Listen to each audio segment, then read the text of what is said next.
اپنا رنگ دکھا جاتی ہے صحبت اللہ والوں کی، اللہ سے ملوا جاتی ہے صحبت اللہ والوں کی، صحبت اللہ والوں کی۔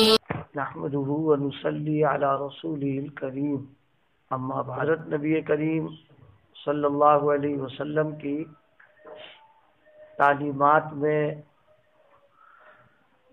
تعلیمات کا ایک اہم حصہ جو ہے دعاؤں کا ہے۔ آپ صلی اللہ علیہ وسلم نے دعائیں مانگی ہیں اور ان دعاؤں کے ذریعے سے امت کو متوجہ فرمایا ہے اس بات کی طرف کہ اس کو بھی دعا کا اہتمام کرنا چاہیے۔ آپ صلی اللہ علیہ وسلم نے امت کی کوئی ایسی ضرورت نہیں چھوڑی کہ جس کے لیے آپ نے مانگا نہ ہو۔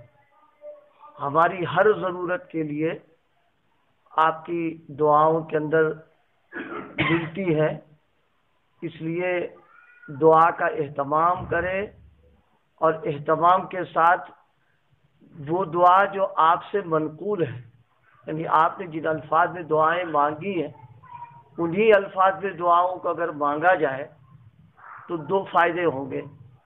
ایک تو ظاہر ہے آپ کے کلام میں جو برکات ہیں وہ برکت حاصل ہوگی، نور نبوت اس کے اندر موجود ہے۔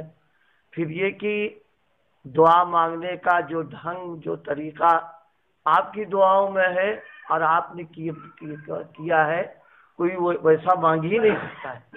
اس لیے اس کی فکر و کوشش کرنا چاہیے کہ ہماری جو دعائیں ہوں وہ مسنون الفاظ جو نبی علیہ السلام سے منقول ہے ان دعاؤں میں اس کو مانگنا چاہیے، تاکہ ہماری ضرورت بھی پوری ہو اور کلام نبوت کا نور بھی ملے اور اسی کے ساتھ اللہ تعالیٰ کی یہاں قبولیت بھی ہو۔ اس کی دعاؤں کا اہتمام کرنا۔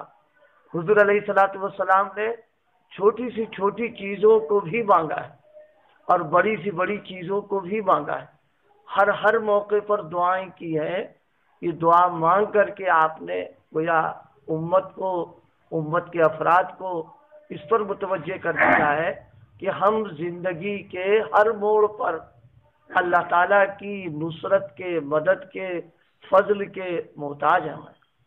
اگر ان کا فضل نہ ہو شامل حال تو ہمارا کوئی مسئلہ، ہمارا کوئی کام، ہماری کوئی ضرورت پوری ہو ہی نہیں سکتی ہے۔ وہ پوری جب ہی ہوگی جب ان کی طرف سے ہمارے اوپر فضل ہوگا، عنایت ہوگی۔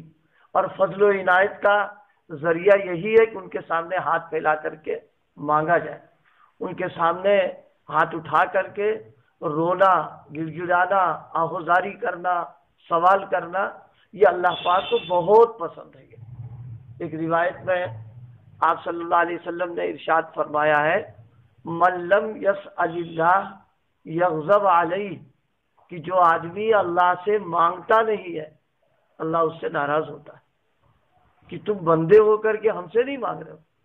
یعنی بعض اوقات کچھ لوگ ہوتے ہیں کہ تھوڑی بہت فراوانی ہو گئی، تھوڑی بہت دولت آ گئی، تھوڑی بہت وسعت پیدا ہو گئی تو دماغ آسمان پر ہو جاتا ہے کہ اب سمجھتے ہیں کہ اب تو ہمیں کسی کی کیا ضرورت رہ گئی اور کسی سے ہم نے سوال کرنے کی کیا ضرورت رہ گئی۔ اللہ پاک ایسے لوگوں سے بہت ناراض ہوتا ہے، ایسوں کی گردن توڑتا ہے وہ تو، اس لیے کہ اللہ کو بڑائی تو بہت ہی ناپسند ہوتی ہے۔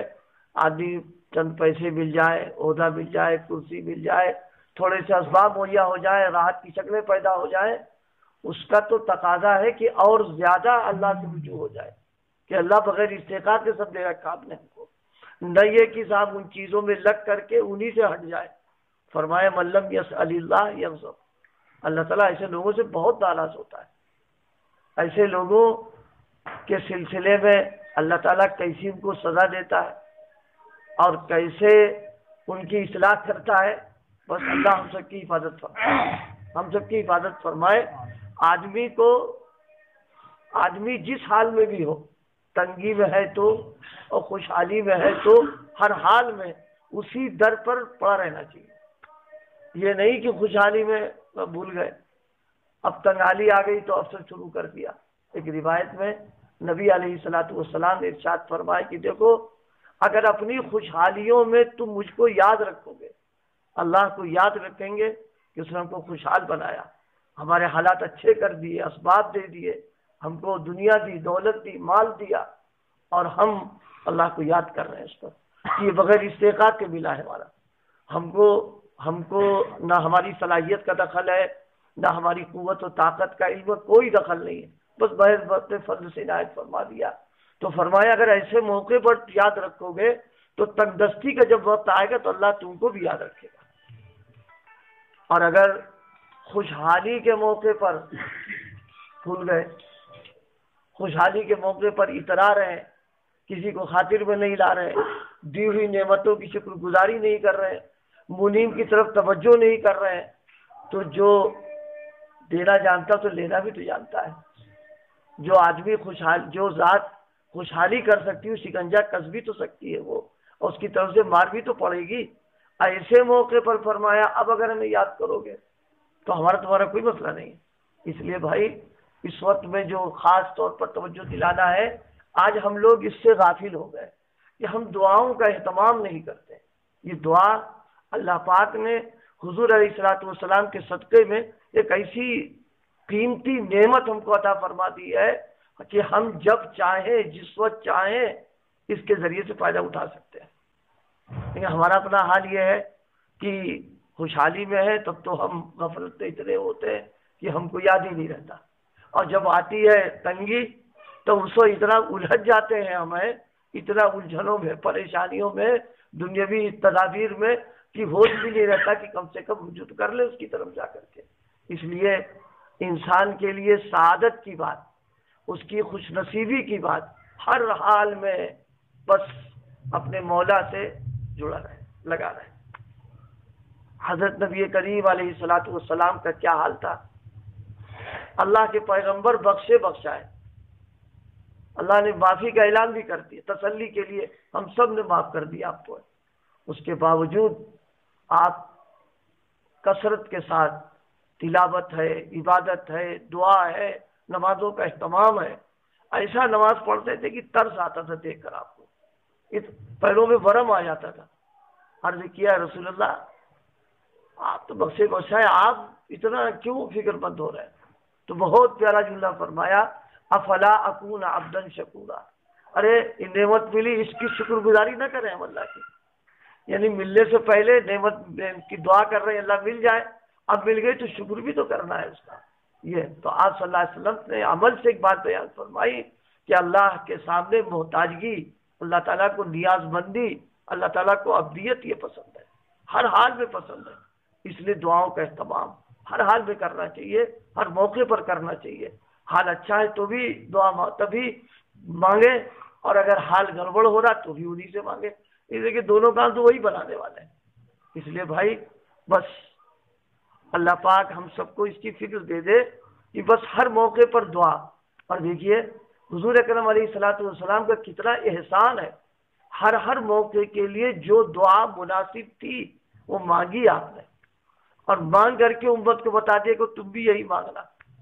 اگر نہ مانگی ہوتی تو بڑی ہم لوگوں کے لیے ایک بڑی دقت کی بات پیش آ جاتی کہ بھئی اس موقع پر اللہ سے کیا مانگیں، کیسے مانگیں، کیا الفاظ استعمال کریں۔ آپ نے اپنی شفقت سے سب بتا دیا ہم کو۔ ارے بھئی ہماری کوئی ضرورت ہے، اور ڈی ایم صاحب کو وہ لکھنا ہے، تحریر درخواست لکھنی، اب ہم کو لکھنے کا سلیقہ بھی نہیں، اور ہم کو مضمون بھی نہیں پتا کیسے لکھیں، کیا لکھیں، تو کتنی زحمت ہوگی اس آدمی کے لیے۔ اور حکم الحاکمین سے درخواست لگانا تو اور مسئلہ، یہ آپ کی رحمت للعالمین ہے کہ آپ نے سب بتا دیا۔ دیکھو یہ الفاظ کا ہے نا، یہ الفاظ سے مانگو، انہی الفاظ کے ساتھ استعمال کریں گے تو اس کی برکات بڑھ جائے گی اس کے اندر، اور قبولیت زیادہ اس کے اندر ہو جائے گی۔ اس لیے بھائی اس وقت جو ایک بات عرض کی گئی وہ یہ کہ ہم سب لوگوں کو اس کا اہتمام کرنا ہے، اور کتنا حضرت نبی کریم صلی اللہ علیہ وسلم کا یہ بھی احسان ہے کہ آپ نے دعا مانگی اور دعا کے آداب بتائے اور قبولیت کے اوقات بتا دیے کہ دیکھو یہ اوقات قبولیت کے ہیں. اب اس قبولیت کی گھڑی میں اگر ہم نہ مانگے تو محرومی ہو جائے گی، اور وہ گھڑیاں اللہ ہم کو دیتا رہتا ہے. ارے بھائی وزیر اعلیٰ بیٹھا ہوا ہے کہ بھائی جس کو ضرورت ہو آؤ، ہم تمہیں تمہاری منظوری دے رہے ہیں، اب ہم جا ہی نہیں رہے، ہم کو پتہ ہی نہیں، تو ظاہر سی بات ہے مسائل کیسے حل ہوں گے؟ یہ نبی کریم علیہ الصلوۃ والسلام کی شفقت ہے، امت پر احسان ہے اور رحمت ہے یہ کہ آپ نے بتایا کہ انہی اوقات میں دعا قبول ہوتی ہے. لہذا ان اوقات کی قدردانی کر کے دعا کو مانگنا اور اس یقین کے ساتھ مانگنا کہ میری دعا ضرور قبول ہوگی. مومن کی دعا رد نہیں ہوتی، بس آخری بات رہ گئی، مومن کی دعا رد نہیں ہوتی. اصل میں کیا ہے، ہمارا مزاج بچوں والا ہے. بچوں کا مزاج کیا ہوتا ہے کہ جب وہ کسی چیز کو مانگے ان کی فرمائش فوراً پوری ہو جائے اور وہی مل جائے تب کہتے ہیں کہ ہاں کام بنا. یہ ہمارا مزاج بنا ہوا ہے کہ ہم جو مانگ رہے ہیں بس فوراً ملے اور ابھی ملے اور وہی مل جائے ہم کو، تب کہیں گے دعا قبول ہو گئی. فرمایا نہیں، ٹھیک ہے یہ بھی قبولیت کی شکل ہے، اور اللہ پاک کبھی ایسا ہی بھی کرتا ہے کہ جو مانگا وہی دیتا ہے، اسی وقت دے دیتا ہے وہ. لیکن قبولیت کی یہی ایک شکل نہیں ہے، اور بھی شکلیں حدیث پاک میں نبی کریم صلی اللہ علیہ وسلم نے مانگی، بت فرمائی کہ مومن کی دعا قبول ہوگی، لیکن قبولیت کس شکل میں ہوگی یہ اللہ جانتا ہے کہ ہمارے لیے کیا مناسب ہے. ہماری مثال بچوں جیسی ہے. اب بچہ تو ظاہر ہے اس کو اپنے نفع کا نقصان کو اس کو تو احساس نہیں ہے، اسے تو وقتی طور پر بس ٹافی مل جائے کسی طرح سے، لیکن ہم معلوم ہو ٹافی کھلا دیں گے اس کو پیٹ کی تکلیف بڑھ جائے گی یا کوئی بیماری پیدا ہو جائے گی. اب اگر نہیں مل رہا تو ضد کر رہا، وہ سوچ رہا اماں ابا پتہ نہیں ہمارے ساتھ کیا کر رہے ہیں.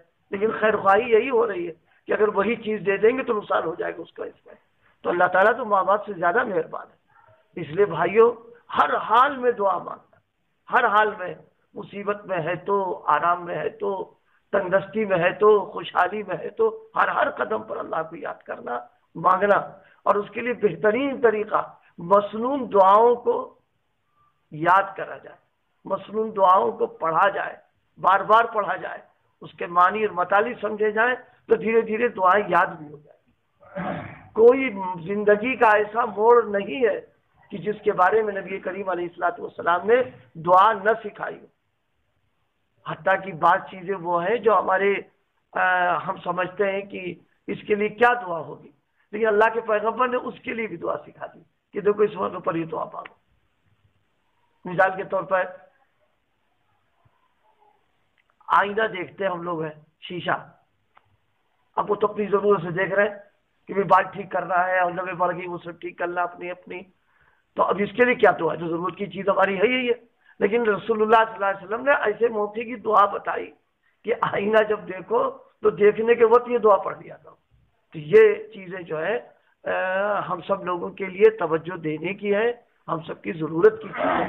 ہم اپنی ضرورت کے لیے غیروں کے پاس چکر لگانا، دوڑنا، بھاگنا، وقت بے وقت سب جاتے رہتے ہیں. نہ گرمی کا احساس رہتا ہے، نہ سردی کا احساس رہتا ہے، لیکن تمام مسائل کا حل جس ذات کے پاس ہے اس کے پاس جا کر کے ہاتھ نہیں پھیلا پاتے ہم.